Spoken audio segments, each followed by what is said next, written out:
जय हिंद दोस्तों, आज की इंस्टेंट ब्रेकिंग अपडेट। केंद्रीय कर्मी पेंशनर और सैनिक खबरों में सबसे पहले बात करेंगे 8 पे कमीशन में फिटमेंट फैक्टर 2.8 और फिक्स्ड मेडिकल अलाउंस 20,000 हुआ है रिजेक्ट। इस पर बात करेंगे। आयोग का फिटमेंट फैक्टर 1.90 से लेकर 1.92 जनसत्ता तक इस पर मोहर लगाई है। स्टोर में बुलाकर हवलदार ने अग्निवीर के साथ किया घिनौना काम। इस पर बड़ी अपडेट है। कोर्ट ऑफ इंक्वायरी हुई है। 21 सैनिकों ने गवाही दी है। हवलदार इस तरह से पूरी तरह से वरी है। 27 साल कांस्टेबल में सर्विस, 212 दिन की OSLF मिली फुल पेंशन। इस पर बात करेंगे। पूर्व सैनिक और JCO OR की नई भर्ती निकली हुई है, इस पर बात करेंगे। तो सबसे पहले पहली खबर 8 पे कमीशन में जो केंद्रीय कर्मचारी NCJCM की तरफ से फिटमेंट फैक्टर और फिक्स्ड मेडिकल अलाउंस जैसी कई चीजें हैं जो बढ़ा चढ़ाकर मांगी जा रही हैं। 8 पे कमीशन में फिक्स्ड मेडिकल अलाउंस जो है वह 1,000 मिलता था, इसे बढ़ाकर 20,000 किया जाए, यह मांग की गई है। साथ में फिटमेंट फैक्टर 3.205 की भी मांग की गई है। और यहाँ पर मांग जो है ये बिल्कुल ठीक नहीं है, क्योंकि 1,000 से सीधा 20,000 फिक्स्ड मेडिकल अलाउंस नहीं किया जा सकता है, यह मानना है आयोग का। और इस पर जनसत्ता ने मोहर लगाई। जनसत्ता की रिपोर्ट आपको दिखाएंगे कि कितना फिटमेंट फैक्टर आयोग दे सकता है। पहले तो आप इस खबर को आपको बता दूं कि जो केंद्रीय कर्मचारी हैं NCJCM 1,000 से लेकर 20,000 सेंट्रल गवर्नमेंट एम्प्लॉय जो हैं ESHS और CGSS के तहत उन्हें फिक्स्ड मेडिकल अलाउंस दिया जाए, यह मांग की गई। साथ में यह भी मांग की गई है कि फिटमेंट फैक्टर 3.25 दिया जाए, जो कि कहीं भी तर्क संगत नहीं लगते हैं। अभी तक जितने भी पे कमीशन आए हैं उसमें फिक्स्ड मेडिकल अलाउंस मात्र 1,000 अभी तक मिलता रहा है, अब उसे 20,000 कैसे किया जाए। और जो फिटमेंट फैक्टर है अभी तक 2.57 सबसे हाईएस्ट फिटमेंट फैक्टर था, इससे ज्यादा फिटमेंट फैक्टर नहीं मिला है, तो 3.25 कैसे दिया जाए, ये खुद सोचने वाली बात है।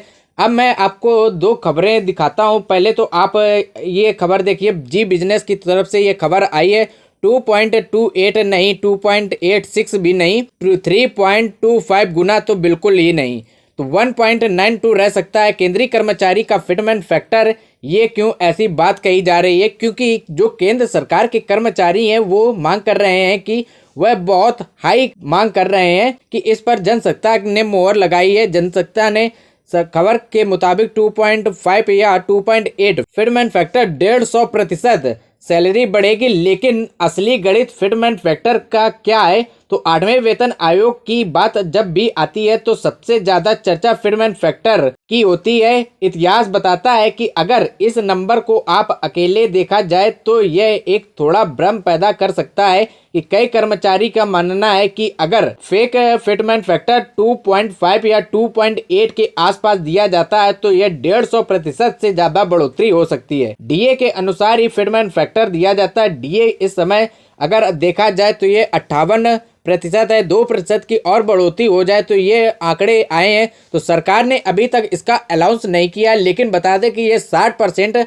अभी इस समय फिटमेंट फैक्टर चल रहा है और 60% DA चल रहा है। तो उस हिसाब से अगर जो फिटमेंट फैक्टर मिलेगा ना कि 2.86 या 3.25 मिलेगा, यह जनसत्ता ने रिपोर्ट इसमें दी है। और कहा है कि अगर बेसिक सैलरी 18,000 आपको मिल रही है तो अभी आपका जो DA है 58% है। 8वें वेतन आयोग में आने पर यह कम से कम 18 से 24 महीने लग सकते हैं। इसका मतलब है कि DA लगातार 4 और बदलाव करेगा। मान ले कि DA इस समय उस समय का 18 और 24 महीने का अलग अलग लग जाते हैं तो यह 68% हो सकता है, 10% और बढ़ सकता है। तो ये 24 महीने का जो है 18,000 का 68 जो बनता है वो 12,240 बनता है। 8वें वेतन आयोग में कुल सैलरी अगर जो 1,000 प्लस है तो ये 1,240 यानी कि 30,240 या 30,240 कर्मचारी को रिवीजन से पहले इतनी सैलरी मिल रही है। अब दो सिनेरियो बनते हैं कि फिटमेंट फैक्टर 1.9 के आसपास दिया जाए तो 18,000 का गुणा 1.9 यानी कि 34,200 असली जो बढ़ोतरी हुई है वो 34,200 माइनस 30,200 यानी कि 34,960 रुपए % की बढ़ोतरी हुई है और 13% की असली बढ़ोतरी हुई है। 1.9 बड़ा फिटमेंट फैक्टर जो है यह दिखाने के बाद असल फायदा मामूली समझ में आएगा, क्योंकि 3960 की बढ़ोतरी होगी जब 18,000 आपकी बेसिक है। सिनेरियो 2 में अगर जो 2.57 का अगर फिटमेंट फैक्टर दिया जाता है, जो कि कहीं भी तर्क संगत नहीं है। 2.57 का फिटमेंट फैक्टर नहीं दिया जा सकता है। अगर यह दिया गया है तो ये 53 की असली बढ़ोतरी होती है। तो ये अगर जो फिटमेंट फैक्टर पर बात की जा रही है कि इतना फिटमेंट फैक्टर दिया जाएगा, और जबकि कर्मचारी पक्ष भी ये भी मांग कर रहे हैं कि वह ज़्यादा मांग करते हैं तभी आयोग कुछ बढ़ाकर फिटमेंट फैक्टर देता है। अगर वह मांग कम करेंगे तो फिटमेंट फैक्टर और ज़्यादा कम मिलेगा। इसलिए कर्मचारी संगठन ज़्यादा से ज़्यादा मांग करते हैं, जिससे उसका फायदा कुछ आयोग उसमें बढ़ाकर दे सकता है।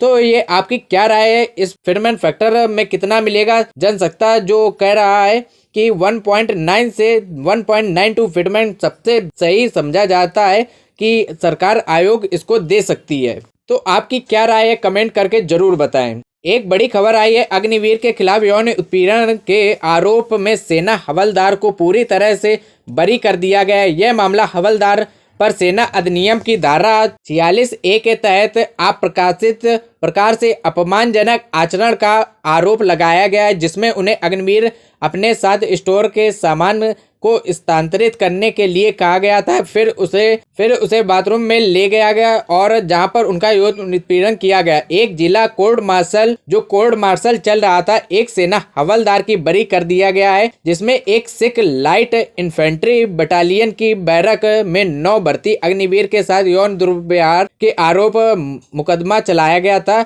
बचाव पक्ष के वकील अध्यक्ष आनंद ने दलील दी है कि आरोपी घटना से कथित समय पर अपनी बैराक बाहर नहीं निकला था। इसके अलावा कथित समय पर परीक्षण निरीक्षण चल रहा था, यानी कि जिस समय यह दुर्घटना हुई है उस समय अग्निवीर अपनी बैराक में ही नहीं था, उस समय स्टोर नहीं गया था। शिकायतकर्ता ने वह अन्य सैनिकों के साथ बैराक की ही मजदूर था। लेफ्टिनेंट कर्नल दिनेश चौधरी की अध्यक्षता में जो कोर्ट ऑफ इंक्वायरी हो रही थी, इसमें निष्कर्ष समर्थन में 11 गवाहों से पूछताछ हुई है। उस समय इस घटना के स्थल में आसपास क्षेत्र का निरीक्षण भी किया गया है। पाया गया है कि शिकायतकर्ता द्वारा वर्णित जो है यह गलत है, उसमें बयान दिया गया है यह गलत दिया गया है। अदालत ने कुछ गवाहों की गवाही में विसंगतियां पाई हैं। यह भी मानना है कि उसके समक्ष गवाही देने वाले एक शल्य चिकित्सक विशेषज्ञ की राय पूरी तरह से यौन अपराध से जुड़ा नहीं है। यह मामला पूरी तरह से बरी हो गया है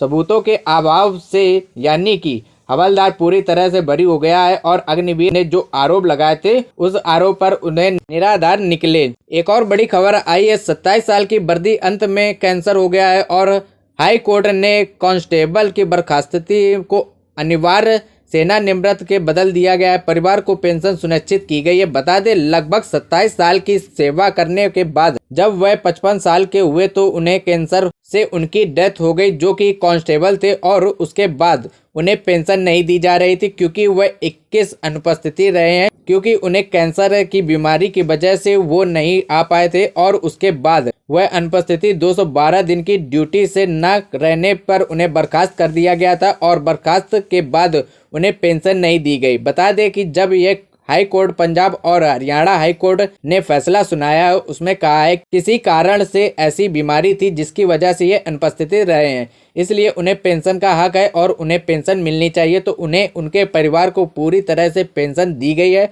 और यह पेंशन फुल पेंशन दी गई है। जॉब से लेटेस्ट अपडेट अब बता दें, वन विभाग के अंतर्गत वन रक्षक और क्षेत्र रक्षक के तौर पर जेल प्रहरी और सहायक जेल अधीक्षक के पद पर भर्ती निकली हुई है, जिसमें कि लास्ट डेट फॉर्म भरने की है 19/3/2026। इसके पहले आपको फॉर्म भरना है। जब बता दें कि इसमें पूर्व सैनिक के लिए काफ़ी वैकेंसी निकाली गई। 10वीं पास भूतपूर्व सैनिक इसके लिए अप्लाई कर सकते हैं और ये आप देख सकते हैं कि भूतपूर्व सैनिक का कोटा अलग अलग है। भूतपूर्व सैनिकों के लिए जो पद है 58 पद रखे गए हैं। 728 पदों में दूसरे जो पद इसमें निकाले गए हैं वो 655 पदों में 54 पद भूतपूर्व सैनिकों के लिए। इसमें भूतपूर्व सैनिक की जो वैकेंसी है वह मध्य प्रदेश सरकार की तरफ से जो आरक्षण दिया जा रहा है उस हिसाब से इसमें मिलेगा। मध्य प्रदेश में जेल विभाग की तरफ से यह वैकेंसी, वन विभाग की तरफ से यह वैकेंसी निकाली गई है। यह थी जानकारी इस वीडियो में, इतना ही। थैंक यू एवरीवन, जय हिंद।